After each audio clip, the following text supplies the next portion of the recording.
Good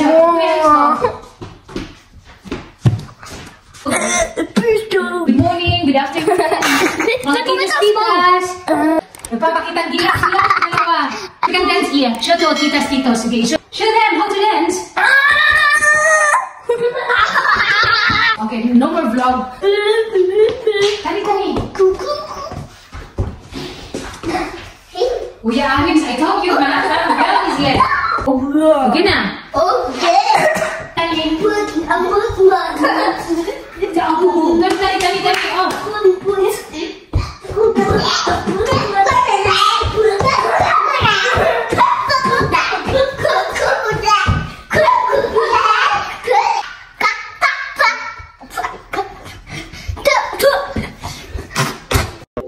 Magpe-prepare ako ng breakfast para kay Philip at ka Alex.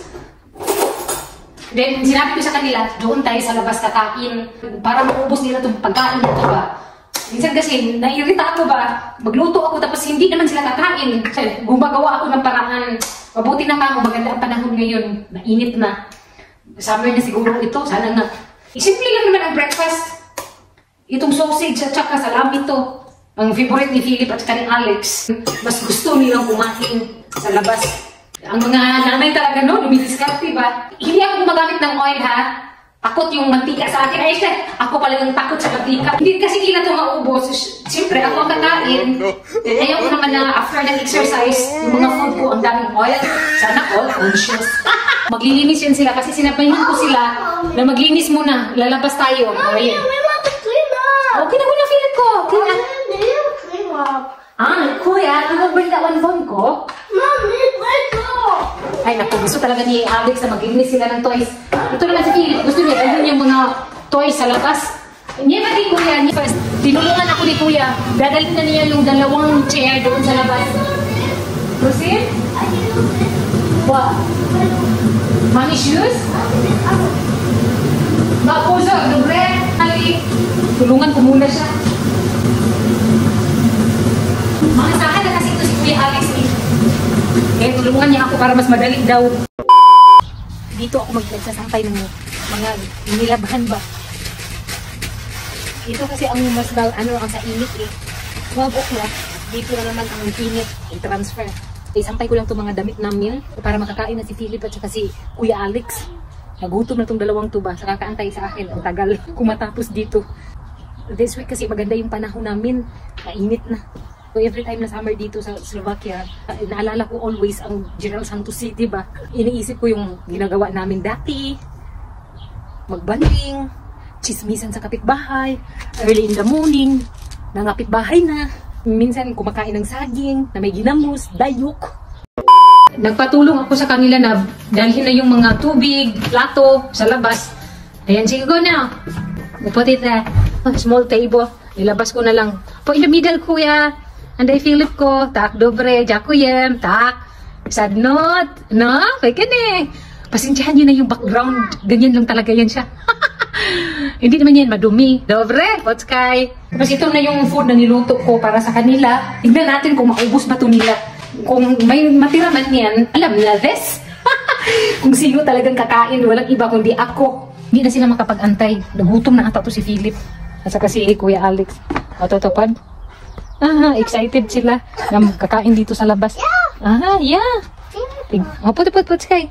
Tignan mo naman ang reaction ni Philip. Tuwang-tuwa siya. Laglagay lang ako ng pagkain sa plato nila para makakain na sila. 10 o'clock na ng umaga dito sa Slovakia. Pasensya na kayo. Ganito ang aming picnic dito. Maglagay lang ako ng pagkain nila. At sana kakainin nila ito. You need to eat, Papa, Kuya. Dobre? Ano? Papa, Philip ko be. I want more. More? Gutom talaga siya sa reaction pa lang ni Philip. Gusto daw niya more. Saan ka pa? More na sigarilyo ba? Yan. Ang tatapapat na. Chicken skin, Kuya. Yeah, chicken skin. Ani? Okay na, Kuya. Mommy, why is it yellow? There is tam ninyo villa, Kuya Alsko. You got more. Dobre? Tapos may pagkain pa akong kukunin. Stay, papat now. Dobro hot. Pray.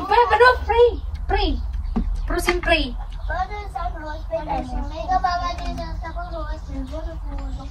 Dubrokot, klotse.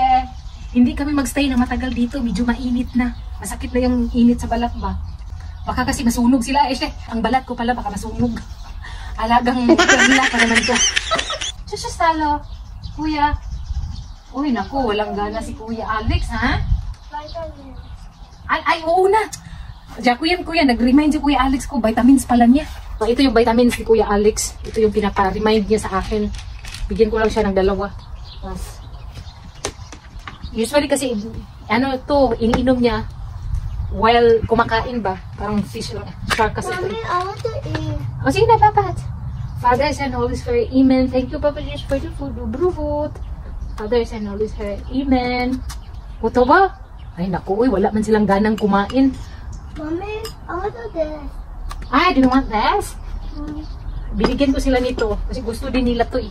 Pasensya na kayo ha, ganito lang talaga ang buhay namin dito sa Slovakia. Simply, but masaya naman. Kung masaya ako makita itong mag-anak ko ba na kumakain sa labas. Ano? Kasi namimiss ko kasi yung Pilipinas eh. Hayaan nyo na yung background dyan, uy. Sa susunod background ko dyan, gold. Mommy, walk down our webbing. Kahit kasi ako kaya ganito ang pagkain ko eh. Usually ang breakfast ko ito. Mamaya ko nakakainin yung mga carbo na yan. Ay, protein pala yan eh. Kain. Baka makita kami ng kapitbahay namin ba. Anong ginawa nila? Sa labas kumain. Umalis sila. Pumunta siguro sa park. Philip ko ah. Ito yung sasabi ko ya.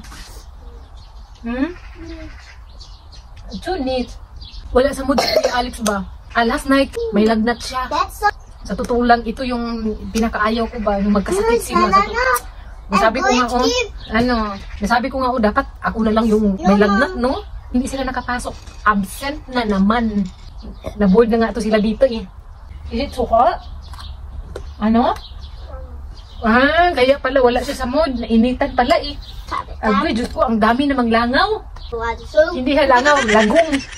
Lilipat kami dito. Lumipat na kami dito sa shadow. Wala talaga sa wish you si Kuya Alex ba? Hawa naman ako dito sa batang ito.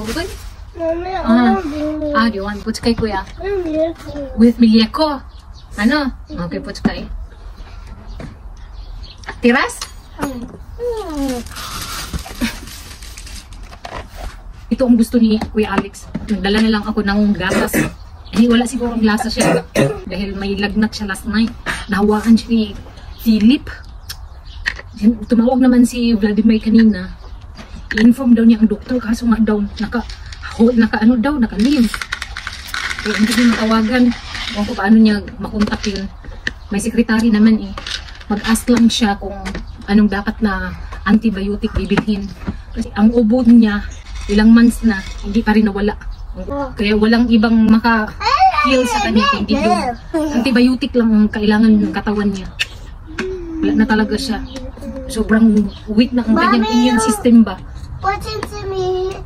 Ano? Tutumilya ko. Ay, yes ko.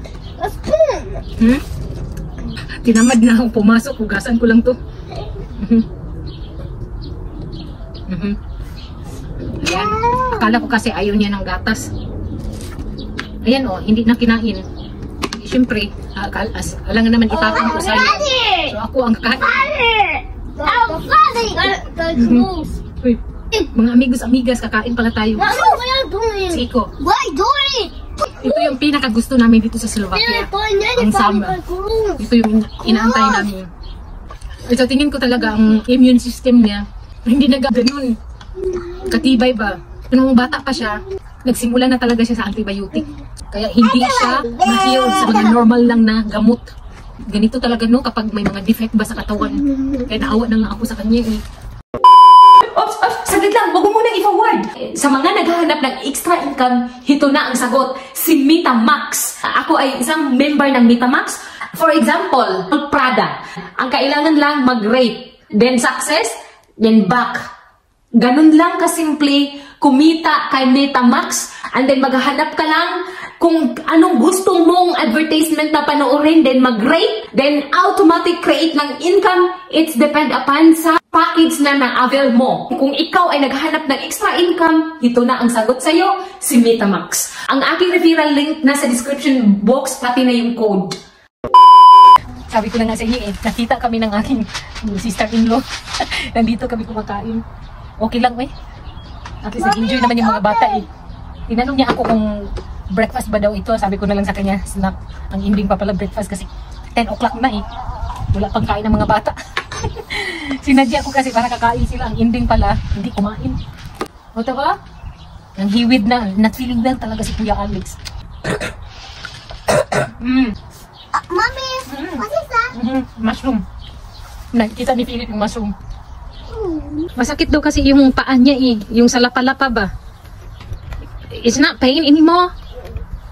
Thanks God. 2 days na nagreklamo siya. Sobrang sakit daw. Hindi na niya maapak. Nilalamig daw siya. Humihingi siya ng sweater. Ay masama talaga pakiramdam niya. Painumin ko to ng mga gamot sila. Tapos na kasi silang kumain Medyo mainit man kuya. Nilalamig ka? Ano? Do you feel cold? Ano? Mommy, I need to change. Hindi, kasi Philip ko, kuya ako, he's not feeling well. Itong Beresperon para sa heart niya. Ito ang para sa ubo niya. Iba lang naman to. As usual, honey, lemon, at saka onion. Nakakatulong naman ito. Sabihin mo kasi, Kuya Alex ko, ubo, layuan mo ako. Pagod na ako sa'yo. No? Hindi na siya nakinig. Bodo. Si Prosimsi. Dobre. Ito naman si Philip, may ubo din. Magkaiba sila ng gamot. Philip ka. Diyan na ka na. Wala kang kalaro. Si Kuya Alex not feeling well man. You feel better, Kuya? No? Hindi naman siya mainit. Isa chilling na. Sige, tutusad mo. Kasi it's too hot. Gusto talaga niya magpainit. Ito si Kuya Alex. Kuya, huwag ka mami. He's a big monster. Kawawa talaga siya. Kapag siya ang magsakit ba, yung worried ko, grabe. Minsan, iniisip ko na lang, hindi to, nasanay na ako, pero na Lord, mawala na itong nararamdaman niya. Yung mga defect niya sa katawan niya, sanay na ako niyan. Ito lang talagang ubo na to. Alam ko ba, hanggang kailan yung ubo na yan? Sana mawala to, pagyakin niya. Ang sa Bisaya pa, bakon. May lagnat pala si Kuya Alex. Kaya pala pumasok kaagad siya dito sa loob. Pagkatapos namin kumain doon sa labas, di ba, nanghingi siya ng sweater kanina. Umalik yung lagnat niya. Magpagaling ka, Kuya Alex, ha? We need to go to the school, okay? Magpagaling ikaw, ha? Oh, good breath. Get well soon, Kuya. Okay. You need to lay down, just dobre. Don't play, ha? Manood lang siya ng TV. Ganyan yan siya kung magkasakit. Gusto niya manood lang ng TV. Ito na pala ang antibiotic ni Philip at saka ni Alex. Ayan nilagyan ko ng level kasi pariho lang yan siya. Kay Kuya Alex 5 ml, kay Philip 4 ml lang ito. Galing to sa doktor. Panibagong antibiotic to. Ay sana nga mag-heal na tong ubo nila.